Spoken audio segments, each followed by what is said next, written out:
Hello दोस्तों, स्वागत है आपका श्री गुरु एकेडमी में। मैं मनु वर्मा आपका शुक्रिया हार्दिक अभिनंदन करता हूं। दोस्तों, आज मैं आपके लिए संस्कृत के जो इम्पोर्टेंट क्वेश्चंस हैं उनके लिए लेकर आया हूं। दोस्तों, ये सीरीज़ आपके लिए बहुत ही इम्पोर्टेंट होने वाली है। आप सभी लोग भली भांति जानते हैं कि पढ़ना तो हमें ज़रूरी है, किसी भी टॉपिक को पढ़ना ज़रूरी है, लेकिन उससे भी ज़्यादा ज़रूरी है कि उससे संबंधित जितने भी क्वेश्चंस बनते हैं उनको हम कवर करें।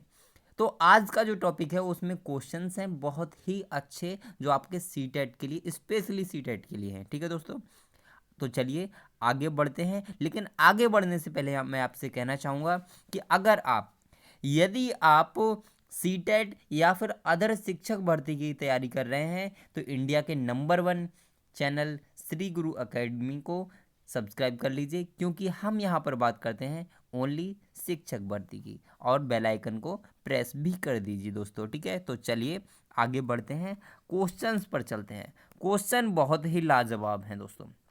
ये जो क्वेश्चन है बहुत ही लाजवाब और आपके स्पेशली सीटेट के लिए हैं। तो पहला क्वेश्चन जो है वो है दोस्तों कि पाणिपादम में समास है।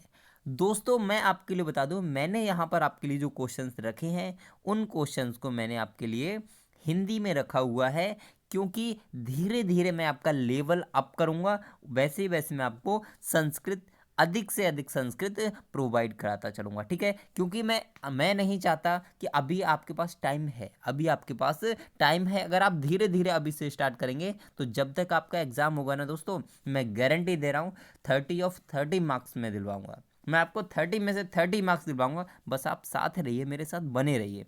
तो पहला क्वेश्चन है कि पाणिपादम में समास है। पाणिपादम में कौन सा समास है दोस्तों, ये आपको बताना है।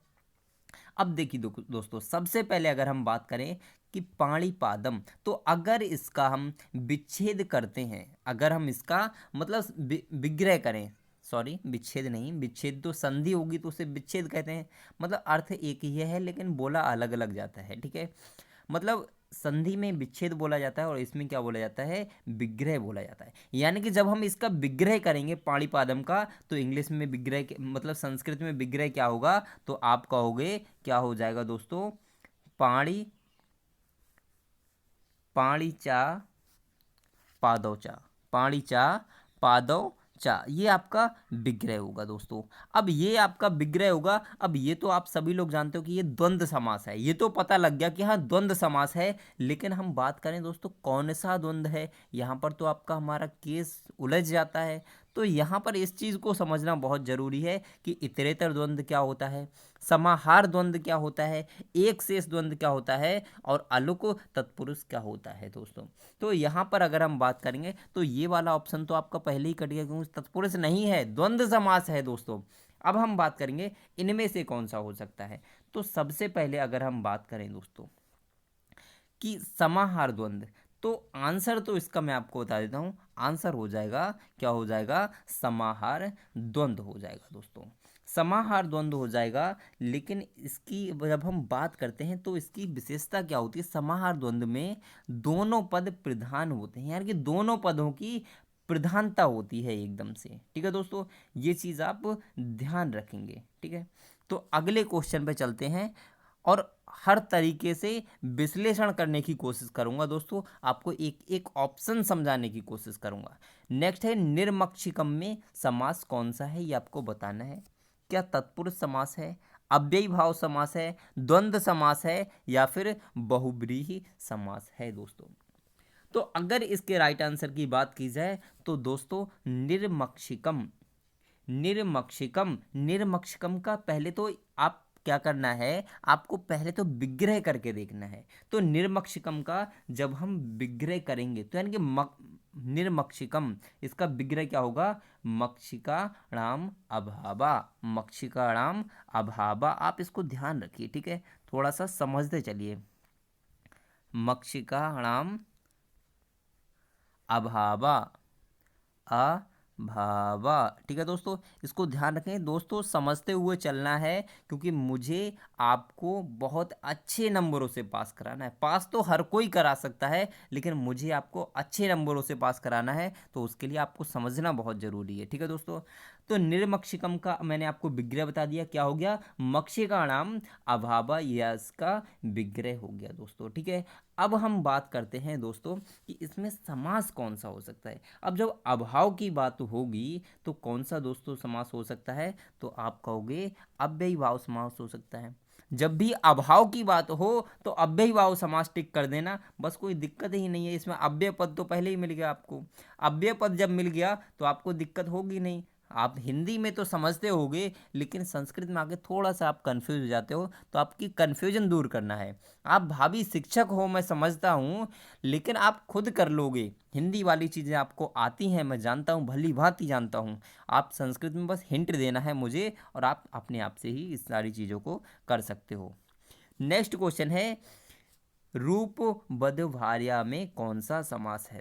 रूपबद्धभार्या में कौन सा समास है, क्या अव्ययीभाव समास हो जाएगा, द्विगु समास हो जाएगा, बहुब्रीहि समास हो जाएगा, या फिर द्वंद्व समास हो जाएगा। तो सबसे पहले विग्रह करना सीखिए दोस्तों। इसका विग्रह क्या होगा, रूपवती भार्या यस्य सा, रूपवती भार्या यस्य सा। तो जहां पर भी यस्य सा जब भी विग्रह करें और यस्य सा आ जाए, तो विग्रह करने में जहां पर भी यस्य सा आता है यानी कि बहुब्रीहि समास आ जाता है। बहुब्रीहि समास आ जाता है दोस्तों यस्य सा, यानी कि उसके समान, यानी कि किसी और पे क्या होता है, किसी और के लिए बताया जाता है।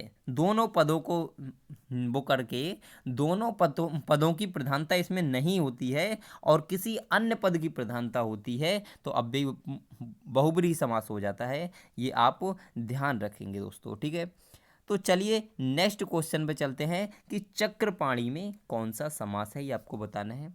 तत्पुरुष समास, बहुब्रीहि समास, द्विगु समास या द्वंद्व समास। तो ये क्वेश्चन आई होप आप सभी लोग इसको कर भी पाएंगे। तो चक्रपाणी, चक्रपाणी का जो विग्रह होगा वो क्या होगा, चक्रः पाणौ यस्य सा, चक्रः पाणौ यस्य सा। चक्रपाणी यानी कि जिसके हाथ में चक्र है, तो कौन होता है दोस्तों, तो आप सभी जानते हो किसके हाथ में चक्र है, तो आप कहोगे श्री कृष्ण जी के हाथ में है, यानी कि बहुब्रीहि समास हो जाएगा, क्योंकि किसी और के लिए अर्थ जा रहा है, चक्रः पाणौ यस्य सा। ठीक है, नेक्स्ट क्वेश्चन पे चलते हैं। नर्तकी शब्द नर्तक में किस प्रत्यय के योग से बनता है। जो नर्तकी शब्द है वो नर्तक में किस प्रत्यय के योग से बनता है, ये आपको बताना है। क्या टाप हो सकता है, डीप, डीस, डीन, ये क्या हो सकता है दोस्तों इनमें से। तो अगर इसके राइट आंसर की बात की जाए तो मैं आपके लिए बता दूं, इसका राइट आंसर हो जाएगा ईस। ठीक है, इस इसका राइट आंसर हो जाएगा दोस्तों। लेकिन कैसे हो गया, तो जहां पर ई की मात्रा आ जाए ना दोस्तों, कोई भी अक्षर लिखा हो और उसमें जब ई की मात्रा ऐड हो जाती है, तो आप इसी को टिक करेंगे। किसको टिक करेंगे, डीज को टिक करेंगे दोस्तों। बस सिंपल सी चीज़ याद रखेंगे, जहां पर भी ई की मात्रा लगेगी यही वाला प्रत्यय होगा। ठीक है, बस थोड़ा सा समझना है आपके लिए। नेक्स्ट क्वेश्चन की बात करते हैं कि अर्य शब्द ऋर में किस प्रकार के, किस प्रत्यय के संयोग से बनता है। अर्य शब्द, अर्य शब्द जो है वो ऋर में किस प्रत्यय के योग से बनता है, ये आपको बताना है। तो ये क्वेश्चन आपको थोड़ा सा शायद टफ भी लगे, शायद हो सकता है आपके लिए टफ लगे, लेकिन क्वेश्चन बहुत ही सिंपल है। इसको आप जो इससे संबंधित वीडियो हैं उनको आप ज़रूर देख लीजिए, प्लेलिस्ट में जाकर चेक कर लीजिए। ठीक है, तो चलिए हम बात करते हैं इसके राइट आंसर की। तो इसका राइट आंसर तो हो जाएगा दोस्तों यत, यत प्रत्यय हो जाएगा। लेकिन हो कैसे गया दोस्तों, हो कैसे गया, तो मैं आपके लिए बता दूं, ऋर, ऋर प्लस आपका यत, ऋर प्लस यत, ऋर प्लस यत लिखोगे तो यही आपका क्या हो जाएगा, अरे में बदल जाता है। ऋर प्लस यत आपका अरे में बदल जाता है, ये चीज़ आप ध्यान रखिए। इसमें क्या होता है, जो यत प्रत्यय होता है, यत प्रत्यय में क्या होता है दोस्तों, रा की मात्रा ऊपर पहुंच जाती है। क्या हुआ, रा की मात्रा ऊपर पहुंच जाती है, और जो आपका हलंत वाला ता होता है वो क्या हो जाता है, एकदम से गायब हो जाता है। ये आपको ध्यान रखना है, जो ता होता है वो हट जाता है। ठीक है, तो आपका आंसर बी हो जाएगा।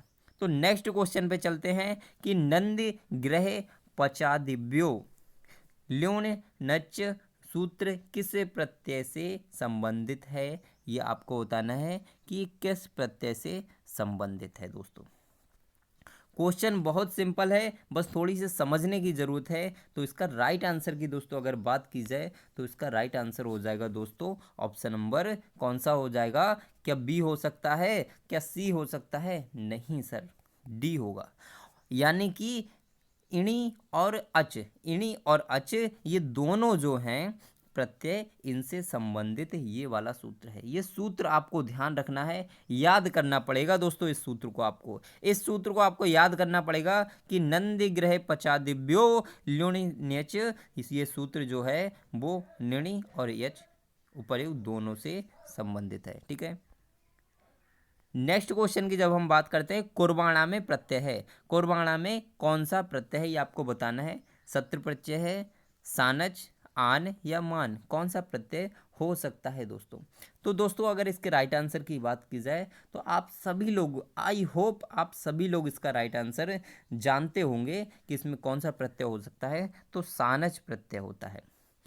कुर्बाणा में सानच प्रत्यय होता है, ये आप ध्यान रखिए। ठीक है, जब भी अणा की बात आएगी, ये जो अणा दिख रहा है ना, अणा, ये वाला अणा, ये जब भी आएगा तो सानच प्रत्यय होगा, सानच या सत्र प्रत्यय। तो सानच ही लगाना है आपको अधिकतर। ठीक है, नेक्स्ट हम बात करते हैं कि टाप प्रत्यय होता है, क्या होता है? अकारांत प्रातिपदिक, इकारांत प्रातिपदिक, उकारांत प्रातिपदिक या फिर इनमें से कोई नहीं। तो दोस्तों इसके राइट आंसर की बात की जाए तो इसका राइट आंसर हो जाएगा, क्या हो जाएगा? तो अकारांत प्रातिपदिक। ये आप ध्यान रखेंगे, जो टाप प्रत्यय लगता है वो अकारांत प्रातिपदिक में ही लगता है, ये आपको ध्यान रखना है। चलिए नेक्स्ट क्वेश्चन पे चलते हैं कि तेन पाठः पठ्यते, तेन पाठः पठ्यते प्रयोग है, ये किसका प्रयोग है? कर्तवाच्य का प्रयोग है, कर्मवाच्य का प्रयोग है, भाववाच्य का प्रयोग है या फिर इनमें से किसी का भी प्रयोग नहीं है दोस्तों। तो तेन पाठा पठ्यते, ये किसका प्रयोग है? तो आप कहोगे कि ये कर्मवाच्य का, किसका दोस्तों? कर्मवाच्य का रूप है, यानी कि कर्मवाच्य का रूप है। Option number B is right answer. ठीक है, इसको हम लिख सकते हैं क्योंकि ये इस तरीके से हो सकता है। अगर ये कृत्यवाच्य होता, अगर कर्तवाच्य होता तो सा पाठम पठति होता, तो इसलिए ये तो है ही नहीं। भाववाच्य तो आपको वैसे ही दिख रहा है कि ये नहीं है, तो कौन सा होगा? कर्मवाच्य हो जाएगा। ठीक है, चलिए नेक्स्ट की हम बात करते हैं। नेक्स्ट क्वेश्चन है, सताम ही संदेश पदेशु वस्तुषु प्रमाणमन्तः करण प्रवर्त्या, यह कथन किसका है? माघ का, श्रीहर्ष, भारवी या कालिदास, ये इनमें से किसका कथन है दोस्तों? ये आपको बताना है। तो मैं आपके लिए बता दूं ये कथन किसका है।